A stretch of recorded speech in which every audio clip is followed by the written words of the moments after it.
पुष्पा 2 के आने में अभी पूरे 8 महीने बचे हुए हैं और उससे पहले और भी काफी सारी बड़ी फिल्में आने वाली है, जैसे कि फाइटर, देवरा, कल्कि 2898 एडी।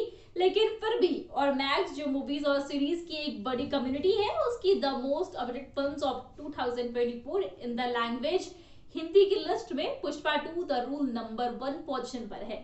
जो पुष्पा के इंट्रोडक्टरी वीडियो और पुष्पा की अलग अवतार में जो पोस्टर रिलीज हुए हैं, उसके बाद से ही इस पोजीशन पर बनी हुई है। और इस पर से हम ये भी कह सकते हैं कि आने वाले साल 2024 में इस साल के सारे रिकॉर्ड्स तोड़ने के लिए सिर्फ पुष्पा ही जिम्मेदार होगा। पुष्पा का रूल सिर्फ फिल्म में ही नहीं बल्कि बॉक्स ऑफिस पर भी छाने वाला है। दोस्तों, इसके साथ ही पुष्पा 2 द रूल कंसिस्टेंटली पिछले 8 से 10 महीनों से मोस्ट एंटिसिपेटेड हिंदी फिल्म और मोस्ट एंटिसिपेटेड तेलुगु फिल्म में टॉप रैंक पर बनी हुई है और ऑडियंस का ये रिस्पॉन्स ही काफी है पुष्पा का पावर दिखाने के लिए।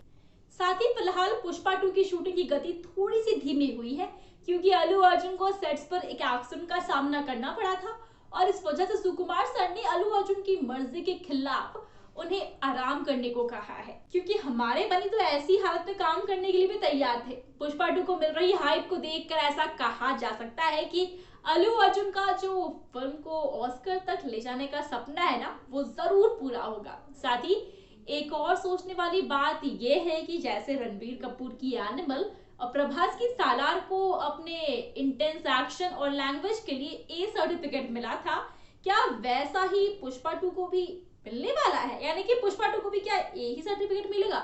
क्योंकि आजकल हम ऐसा कह सकते हैं कि ए सर्टिफाइड फिल्म होने के बाद बिना फिल्म मेकर्स को एक लिबर्टी मिल जाती है कि वो जिस तरह का इंटेंस एक्शन दिखाना चाहते हैं वो आराम से दिखा सकते हैं और फिल्म की कमाई पर कोई खास असर पड़ता नहीं है। और इसका एग्जाम्पल है एनिमल। इसके साथ ही एक और बात पुष्पा के फैंस के बीच पॉपुलर है, वो ये है कि क्या केजीएफ की तरह पुष्पा के भी 3 पार्ट्स बनने वाले हैं।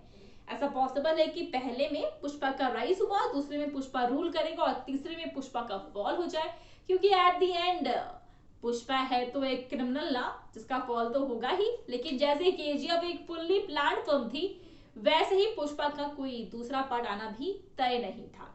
और जब 3 पार्ट्स आ जाएंगे तो कहीं ये स्टोरी स्ट्रेच्ड ना हो जाए या फिर ऐसी ना लगे कि बस खींच रहे इसे। तो आपका इन सब पर क्या कहना है, हमें कमेंट्स में जरूर बताएं। साथ ही वीडियो अच्छी लगी हो तो वीडियो को लाइक और शेयर करें।